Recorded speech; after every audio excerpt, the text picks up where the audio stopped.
because Okay. you're in Kansas City, there's not a chapter necessarily there. So we have a lot of different people from around the country that are sort of connected to the Kansas City chapter. So, but it's okay. You can jump in and start. Usually I give you about 20 minutes, but I don't cut you off. Okay. So, 20 minutes is sort of a guide. Some people do the intro in 10, some people have done it in a half hour, but it's really just to set the tone. I always tell people too, you don't want to give them everything in the intro because then they'll tune out for the rest of the workshop. So it's almost, think of it as like a teaser or a trailer that's going to get them to want to listen when you get to E-Tank and let them get excited when you get to honoring the game.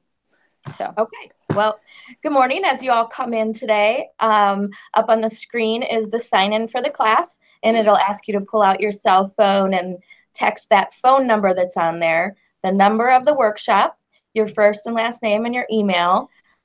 Let's eliminate all the spaces just to save us some trouble. And my name is Jennifer Hamilton. I started coaching when I was 14 to pay for my own gymnastics lesson. And I've been coaching 40-some years.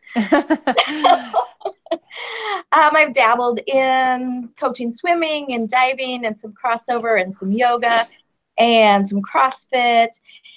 But what I've found is that it's more about my attitude as a coach than my skills as a coach. And that's one of the things that I look for as someone that hires other coaches, is that the sport can be taught. It's the people skills that can't. My background is in education. And so I've learned a lot about how to work with kids and what's going to work and what isn't in getting them to learn. So I want to welcome you all to this double goal coaching workshop, and we are going to be creating some triple impact competitors. So the PCA motto is to create better athletes and better people. Right now I'm going to ask you all to step out of your comfort zone a little bit and do 3 things. Find someone that you don't know, tell them what sport you coach and why you love it. I'll give you just a minute to share. okay.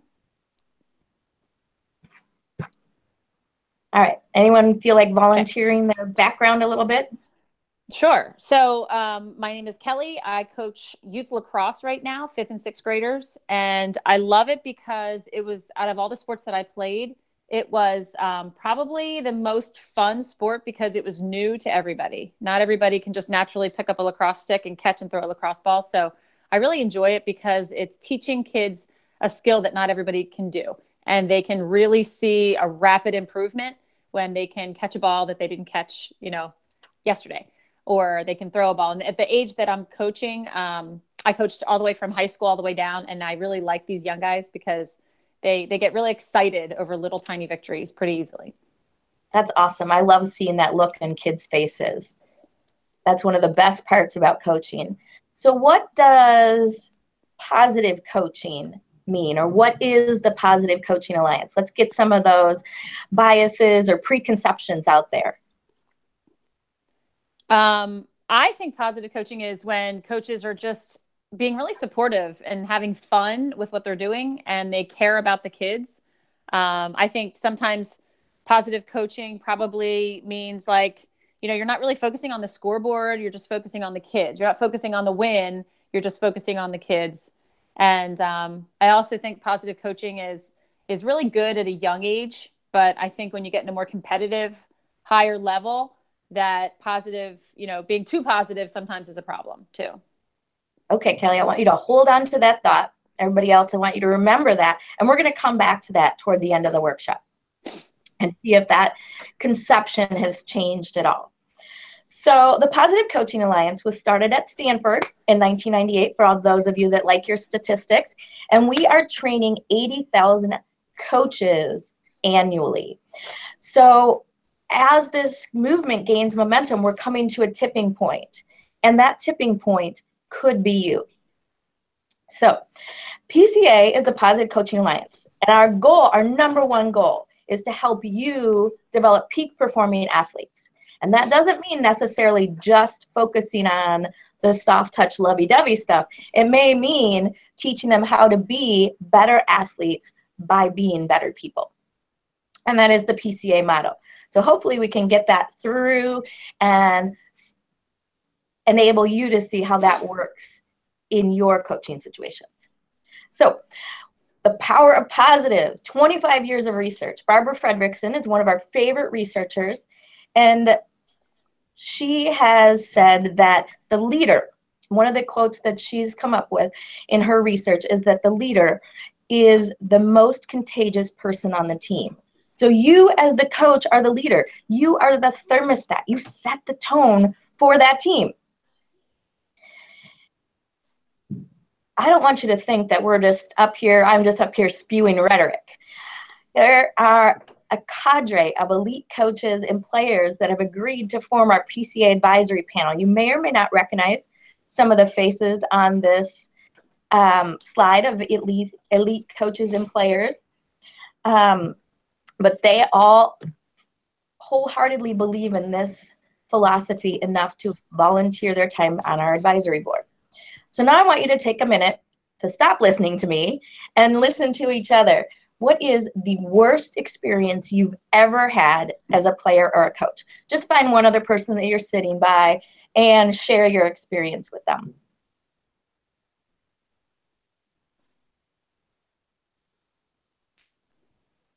All right, so now I know that you're all focused on these negative experiences. And I know in my mind, when I think about my worst experiences, I always get stuck back in that moment where I was feeling completely defeated. And if that's the case, why is there so much negativity in coaching? Why do we want our players to be stuck in that moment? All right, so now I want you to turn to the person on the other side of you and tell them why you think there's so much negativity in coaching these days. Why is this method, this technique so pervasive still? Okay. So with PCA, we've used a research-based method to learn better. And when we learn better, we can do better. We can create better athletes, better people through the teachable moments that occur in day-to-day sports. Right now is a teachable moment. I want you to stop for just a minute and think about how you felt and what the atmosphere in the room was when we talked about those negative coaching episodes. Didn't feel good. No, it doesn't feel good. Negativity is so pervasive in our culture. And that's good and bad. I mean, it's made us a nation of great problem solvers, but it kind of leaves you feeling defeatist. It kind of leaves you stuck in that moment. And even coaches can feel defeated. So we have lots of support from the PCA. We have the research-based model. We have lots of best practice research. You have the book. We have the website. We can send you weekly emails. All of that is to support you as a coach when you get stuck in that moment feeling defeatist. So think about, let's get out of that moment now and think about your best youth sports experience. Think, pair, and share here. So just think about it, pair with somebody you haven't talked to yet, and then share your experience. Okay, did any of the pairs want to share what they exchanged? Maybe you can tell me what your partner said and vice versa. Sure. We talked about, it's funny, both of us, our best experience was our first experience with a team. Mine was with a basketball team when I was in middle school, and it was a sport I had never played before. And one of the things, I was really nervous and anxious because I was probably one of the only players that never played basketball. And the coach that we had, Donna Tyler, was just her sense of humor was so great. And she just made it really fun. And she never made any of us feel bad about not being able to dribble or not being able to pass the ball. It was literally just about just having a good time and learning the sport and getting in shape. And we learned the lessons as we went on. But it was I just picture her now, so many years later, just her laughter. She was constantly smiling and laughing and high-fiving us. And it was just really, really fun. So that was something we talked about. And we were also talking about how, like in middle school especially, from one season to the next, it depended who the coach was, because the same group of kids, when I was in middle school, we all played everything. So the same group of kids went from field hockey to basketball to lacrosse, and the lacrosse coach wasn't the same way. And it was the same group of kids, and it wasn't as much fun at all. And Absolutely. It wasn't that we didn't have friends on the team. It was all the same friends. It was just the way the coach treated it. It was much more serious and hardcore, and it just wasn't that great of an experience. So what were the keys? What made that such a positive experience? What was it about the coach that made that such a positive experience for you and your partner? I think honestly, I just remember the fun. I just remember having a lot of fun and having a lot of laughter. And I think it was, for basketball, it's really quick gratification because basketball games, I mean, you shoot, you score right away. Whereas in a sport like field hockey, you might only score once for a whole game. So I just remember basketball being a lot of fun because you just had so many little rewards. But I just think it was just the attitude of the coach, just set the attitude of the team. And I think we weren't taking it very seriously, which I don't know if that was good or bad, but we enjoyed it. I have two thoughts right now, and I want to pause right now for the first thought, and that's just to feel the atmosphere of the room. Think about how this feels so much different than the negativity that we were talking about earlier. I don't know about you, but my heart feels lighter. Mm-hmm. And that's how our athletes are going to feel. And it's not about, we haven't done anything particularly differently other than just focus on the positive as opposed to the negative. I know that as a gymnastics coach, girls who are and boys who are perfectionistic tend to be drawn toward gymnastics. And they have such negative self-talk because they're always less than perfect. And they love the sport because you can get this perfect 10 and then you're perfect and you're all great. My coach, one of my best coaches, taught me to retrain that self-talk. And that was the biggest life gift he could have ever given me. And just like you were talking about earlier, Kelly, I had one coach that weighed me and that told me you're never going to go places if you gain weight or if your body develops. And I was really ashamed of my body and my weight. And then I had a little later on a coach who was like, dude, you got a 9.8. That's amazing. That is so close to 10. That is nearly perfect. And that retraining that self-talk made all the difference to me. And that's what the Positive Coaching Alliance is about. So I want to ask you all, as a group of maybe 3 or 4, to talk about what do you want your athletes to take away from your particular sport? So I'll give you just a minute here to share and kind of share with each other just what you value and what you want your athletes to remember about you and about your sport years from now. What's their takeaway?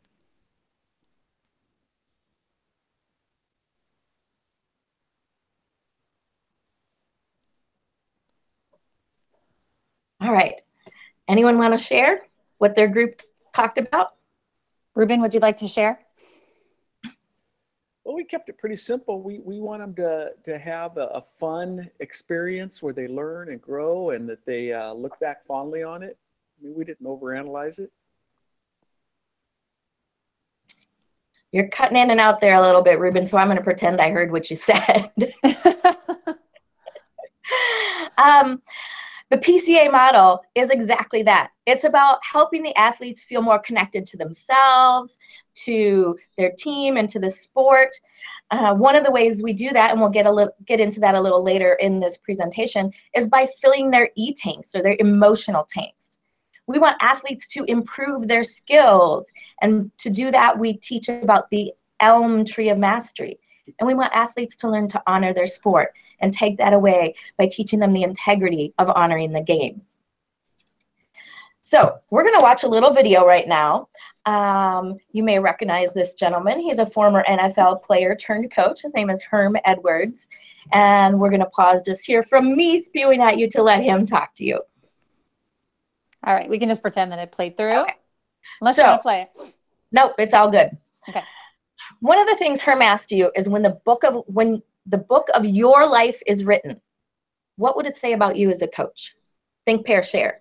Let's take a minute here just to think about it, pair with someone nearby, and share what you think.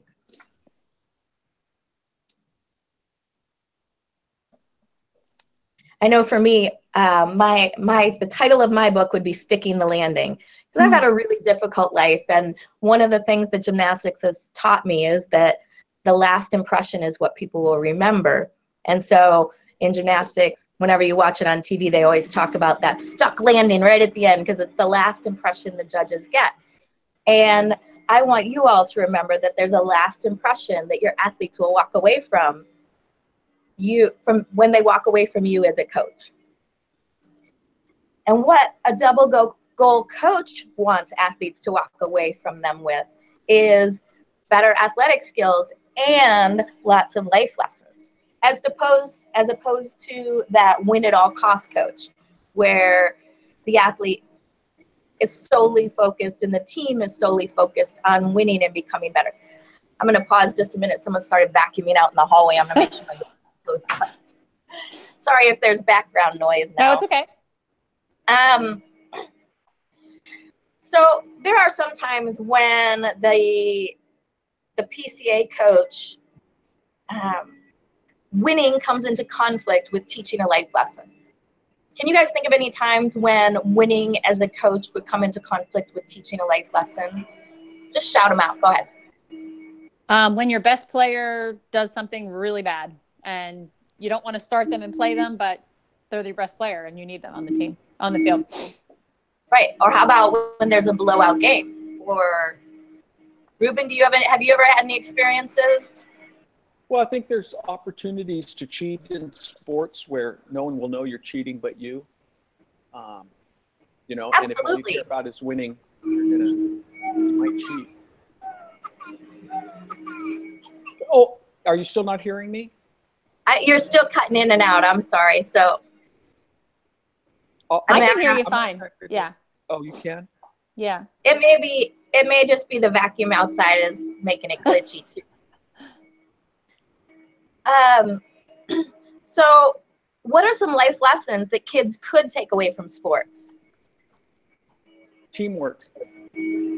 Absolutely. Yeah. That's a great one. I think work ethic, learning how to work hard even when things get tough, resilience, time management, cooperation. You don't always have to like what you're doing, but you're doing it for the good of the team, not yourself. Absolutely. And that's the difference between a double goal coach and a win at all cost coach. When it comes down to benching that key player or playing your best player, you're going to choose the life lesson, because that's what's best in the long run for the athlete and for our team. We develop more as people and as athletes when we have that integrity. So the rest of this workshop is going to talk about how exactly do I as a coach do that, make those choices? How do I become a coach that can fulfill both of those goals and create triple impact competitors? Mm-hmm. All right. Well done. Well done. How'd you feel doing that, going through that?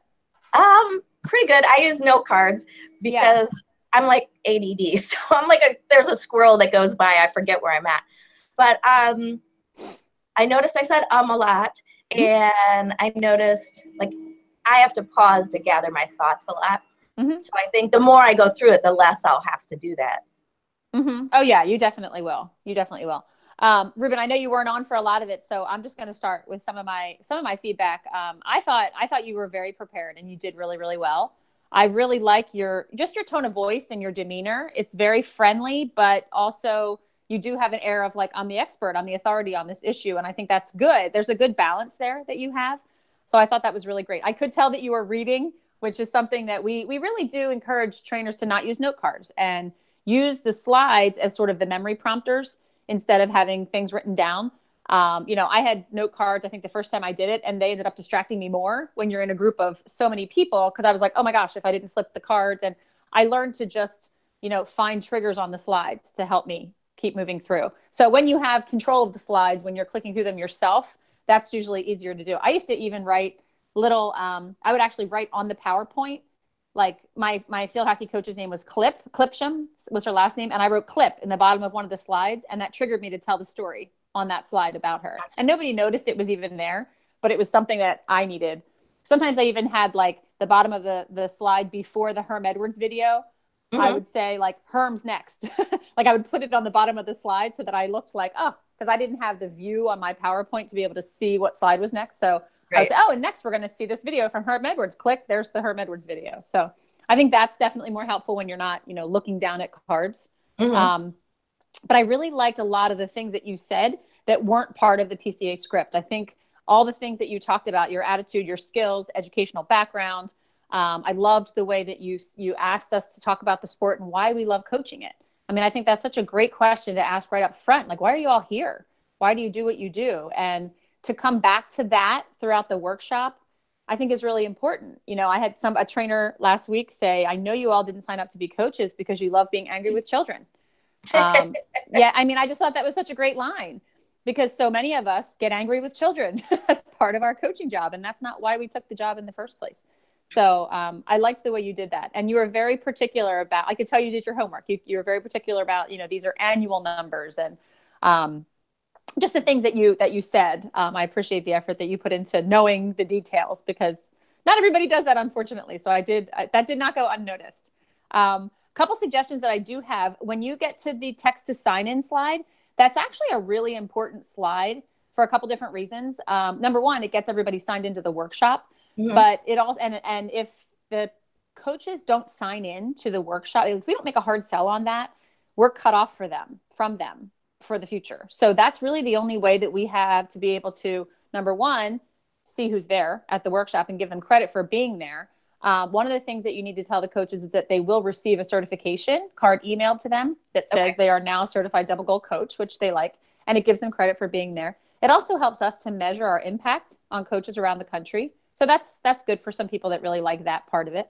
And they'll also be sent resources, which I think a lot of people forget that this is not just a once and done workshop. We're here to partner with them. We're here as an alliance to be their ally and to help them. So we will be sending them once a week a great email called Talking Points that will help them, you know, refresh their memory, refresh their mind on some tips and tools they can use with their team so that this can be a continuing partnership. So I think you went a little quick through the text to sign in, and I would probably add those kind of like the what's in it for me, because if not, you're going to have the coaches that are like, I'm not doing this, forget it.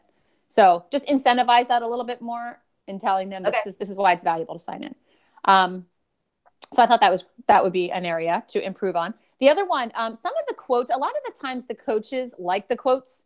So when you put up the quote, if you're talking about what the quote says, but they haven't actually had a chance to read the quote, sometimes it can be distracting. So I know you were talking about like, here's Barbara Fredrickson, and you did a good job. She's on our national advisory board, and you talked about how they volunteer their time. But I would either, number one, read the quote to them or have them read the quote. Or I've even done it where I read the gray part and they read the blue part out loud that says negativity doesn't work as well as positivity. Or if you want them to read it to themselves, that's fine. Just pause and give them a chance to read it to themselves. Because I just found it was distracting. Also, the idea of the upward spiral is on there because and I bring that to fruition when I talk about, you know, how many of you think youth sports is different than it was when you were kids? And almost every coach is going to raise their hand. How many of you think it's gotten better? How many of you think it's going to take in a downward spiral? And that's how I actually ask a question. And a lot of coaches will say, yeah, it's taken a downward spiral. Well, Barbara Fredrickson is talking about the power of positivity, that we can actually have an upward spiral in sports. Like positivity is contagious. So just because sometimes there's things on slides and people might go, well, she didn't even mention that. She kind of blew through that. Now, that being said, I liked the way that you weren't married to the slides. I think that is a sign of a very good facilitator because you're not clicking and vomiting what's on every slide. So I thought the way you did that, I'm interested to see how you do interact exactly with the slides so that they can be coming up behind you and it doesn't have to be, you know, click, this is what this slide says, click. That drives me nuts when people do that. So I did appreciate that you weren't married to each slide, but just pointing that out with the quote. Let me see what else. Oh, sometimes too, I like the way that sometimes you had us share out and sometimes you didn't. When you had us turn with a partner, sometimes it was, you know, share with me what your partner said. Other times it was okay when you had them talk about negativity. Instead of having everybody go around the room and share about negativity, you just said, how's that feel? You know, what's the atmosphere in the room like? I think that's a really great question because if you get on a roll of everybody talking about why there's so much negativity in sports, it can turn into a major venting session. So I like the way that you did that. You talked about the atmosphere. And then when you talked about a great experience in youth sports, it was now what's the atmosphere like? You know, that's what it's like on the team. So I like the way you did that too. And throwing in your own personal story. I would love to hear, like you said, I love that about gymnastics that you talked about. It's a sport of perfectionists. And that's your background and that's what you know. And you had a coach that retrained your self-talk. I would love to hear just one more. Like I wanted to know a little bit more about that. So what was your self-talk and what did this coach do to retrain that in you? Stories are a little bit different and you can watch this back. I have this recorded, but stories are a little bit different when you're in a workshop because we sort of have a certain cadence and tone to our voice. And then when you get to a story that's meant to captivate the audience and, you know, emotionally connect them or have them think, wow, this is me. Like, I remember this, or I've had a coach that made that impact on me. That coach that you had obviously made a huge impact on you because he or she trained you to retrain the way you think. So when you get to a story, sometimes, you know, walk a little closer to the group, slow down your voice a little bit more, just give us a few more details, because I think that's a point where it's different than just information. Here's a story and a coach that impacted my life. So that would just be a suggestion to just go a little bit longer on that one. Okay. I think that being in a live setting for me would be really different than the Google Hangout thing, because, you know, the screen is not as receptive to those nuances. I hear you. Yep. And that's why I'm just kind of telling you things that you probably already know, but I'm just, you know, filling you in on things that at a workshop you might want to do a little bit. Yeah. I mean, obviously I can't see you walk around the room and, you know, lean in and lean out, but that's just my job is just to give you some of those body language cues that are helpful. So Ruben, I know you didn't get to see Jennifer a lot, but did you have any first impressions after seeing the end of what she did? Yes, and if Jennifer isn't hearing me, maybe you can repeat them to her. You're coming through clearer now, Ruben. Okay. All right, good. Yeah, you know, I mean, I just saw a little bit, but gosh, I saw all kinds of positives, Jennifer. You came across as confident and poised, upbeat.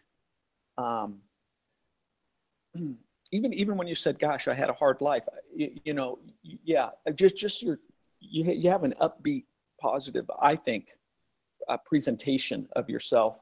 I thought your content, the little bit of content that I absorbed was strong. And the couple of transitions that I observed were smooth, slide transitions. So even though I only caught a little bit, I saw all kinds of good things. Well, thank you, sir. Thanks, Ruben. Yep. All right. So then the next step is for you to pick one of the principles and, you know, dive into the principle. This is a little bit different because all of our principles are sort of set up to have the sort of the abstract philosophy. This is why filling the emotional tank is important. This is the research behind it. But what the coaches really want are the tools. What am I going to use that's going to make me a better coach when I go out there? So any way that they can get into those tools, practice them, try them, do something silly to make them memorable, think of a player that they can really help with those tools. That's where the focus is a little bit different than the introduction, because that's what they literally will take home with them. And that's what we want them to remember. So, you know, what I always kind of encourage people, there's a lot of words and there's a lot of slides and things like that, but make it memorable with an activity is much more helpful than just, this is what scoreboard means, this is what mastery means, you know, which I know you'll do because I can just tell by the way you are. So I'm excited to see it. All right. Awesome. Well, thank you for the vote of confidence in advance. And I will keep working on my workshop and let you know when I'm ready for the next part. All right. Sounds great. There's also, I am going to send you, there is a workshop in Kansas City. Did I fill you in on that yet? No. Okay. There is one coming up. I have to see when it is, but I just noticed it yesterday on the schedule. So I will send that, and I don't think it's coming up very soon. I'm looking real quick. March 24th. There's one in Kansas City. So I'll send you the details on that. And if you're available and you want to check it out, Dave Sichterman is a trainer we have from Detroit, who's actually, or Grand Rapids, Michigan, I think. Okay. He's coming in to do that. So, but it's in your area. So I'll let you know when it is. Kelly, absolutely. Kelly, what type of workshop is that? I'm not sure. I have to look it up. Okay. Yeah, I don't have it off the top of my head. I just have the 24th. So. Yeah. Okay. We're hosting sorry, Ruben. We're hosting a gymnastics meet that weekend, and it's state for some of my gymnasts. But if I can fit it in, I absolutely will. Okay. Yeah, I will let you know. I'll just send it to you now with the recording of this so you can watch it back. And just let us know if you're around. All right. Awesome. Thank you so much. All right. Thanks. Take care. Take care. Bye. Bye-bye.